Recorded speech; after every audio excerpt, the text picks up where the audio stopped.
God's promise to Abraham. Long after the flood, people on earth made a plan. We will build a great city with a tower right up to the heavens, they said. Let's live together always. Everyone at that time spoke the same language. But God wanted people to live all across the world He has made, so He did something special. Suddenly, groups of people spoke differently. God gave them new languages. Those who spoke the same language moved away together. Perhaps people became afraid of others they could not understand. In this way, God caused people to fill different countries. The city they left was called Babel, which means confusion. Years later, in a place called Ur of the Chaldees, God spoke to a man named Abram. "Leave this land," God commanded. "Go to the land I will show you."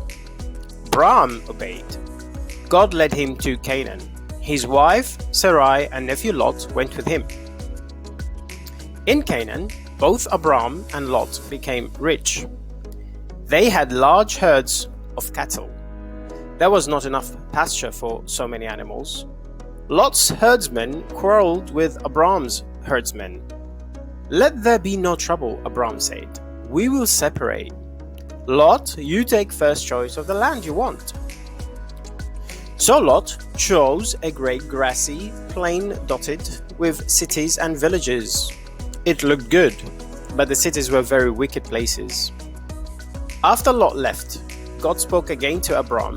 "I give all the land of Canaan to you and your children forever." Abram and Sarai had no children though. How could God keep His great promise?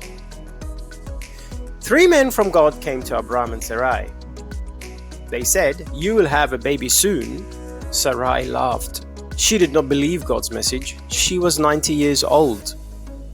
God told Abram he would now be called Abraham, and Sarai would be Sarah. God also told Abraham He would destroy the 2 wicked cities of Sodom and Gomorrah. Abraham's nephew Lot lived in Sodom with his family. Lot believed God's warning when it came, but his daughter's husband refused to leave Sodom. How tragic.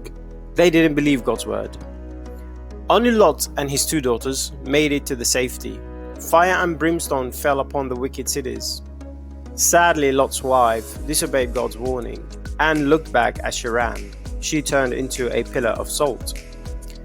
The Lord kept His promise to Abraham and Sarah. They had a child in their old age, just as God has said. How they rejoiced when Isaac was born. Perhaps Abraham also thought about God's promise to give him and his children the land of Canaan forever. God would keep that promise too. God always keeps His promises.